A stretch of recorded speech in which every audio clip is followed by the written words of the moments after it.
Doctor साहब का report चिल्ला चिल्ला कर यह कह रहा है कि बिहार में दारू पीने से मात्र 2 दिनों में 32 लोग मर चुके हैं। लेकिन हमारे बिहार पुलिस को कौन समझाए ये बात। उनको तो बिना पोस्टमार्टम किए रात को लाश जला देने में जितना मजा आता है उतना मजा शायद किसी भी चीज में नहीं आता हो। जिस होली को हम रंगीन बनाने के फिराक में लगे थे, नीतीश कुमार जी और उनके प्रशासन ने उसी होली को बर्बाद करने का प्रण लिया हुआ था। और बर्बादी का आलम यह है कि अपने पति को और अपने बेटे को पकड़कर चिल्ला चिल्ला कर रो रही वो माएं और बहनें नीतीश कुमार जी से बस यही पूछना चाहती हैं कि आखिर उनके पति का दोष क्या था कि वो मर गए। और हमारे निर्लज नीतीश जी झट से कह देंगे कि पीजिएगा तो मरिएगा। जिस सुशासन का जिक्र करके हमारे नीतीश कुमार जी अपना कुर्सी गर्म कर रहे हैं, उसी सुशासन बाबू के जिले में होली के दिन एक लड़की को तेजाब से नहला दिया गया, 2 लोगों को गोली मार दी गई, 32 से 35 लोग दारू पीकर मर गए। लेकिन इस बात की जवाबदेही किसी के पास नहीं है कि आखिर जब आपके प्रदेश में शराबबंदी है, आपने अपने चेक पोस्ट पर बड़ा बड़ा मशीन लगाया है, तो आखिर कैसे आपके प्रदेश में शराब आ गया और कैसे पीकर लोग मर गए। और निर्लजता की हद तो आपकी प्रशासन उस वक्त पार कर जाती है जब किसी मरे हुए व्यक्ति का पोस्टमार्टम तक नहीं होता है और आपकी पुलिस उसको यूं ही जला देती है।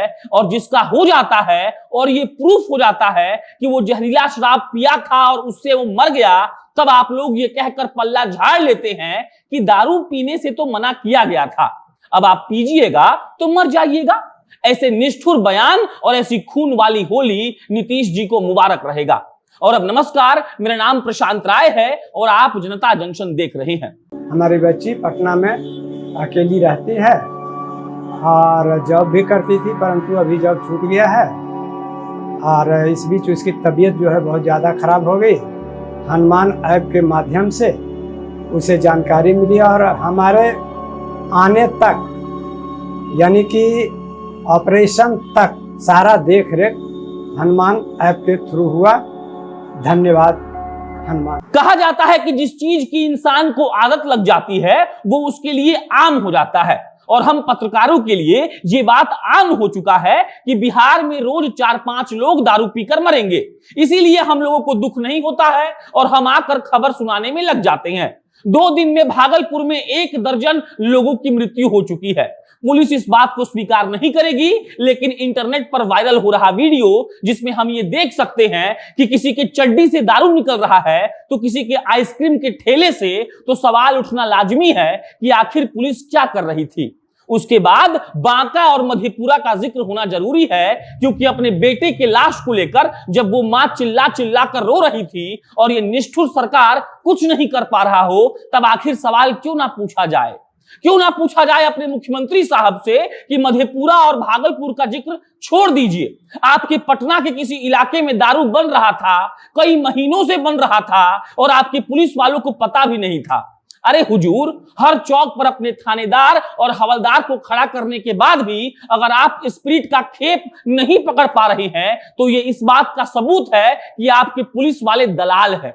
ये इस बात का भी सबूत है कि पटना के किसी इलाके में शराब बन रहा था, कल पकड़ा गया, लेकिन अब तक उसका मास्टरमाइंड गिरफ्तार नहीं हुआ है।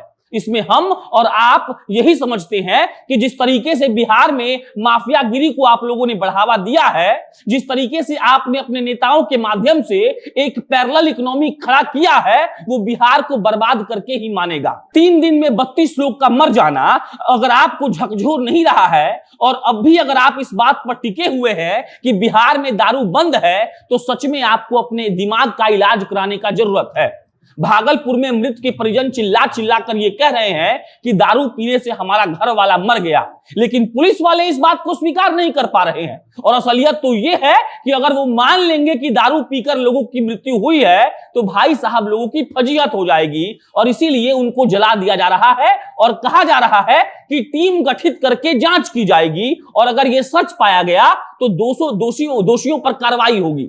अरे सर, आपको पता है ऐसे 100 लोग हैं जिनकी आंखों की रोशनी चली गई है, अब वो जिंदगी भर अपनी आंखों से देख नहीं पाएंगे। और आपकी नाकाम पुलिस इस बात की दुहाई दे रही है कि हम टीम गठित करके जांच जरूर करवाएंगे।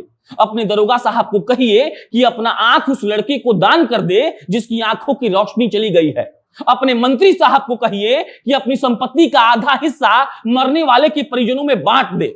अपने लोगों से कहिए कि जितना खर्चा आप लोग चुनाव में करते हैं उतना ही खर्चा भागलपुर में मरे किसी पिता के बेटी की शादी में होनी चाहिए जो आपके कुंठा का शिकार हो गया।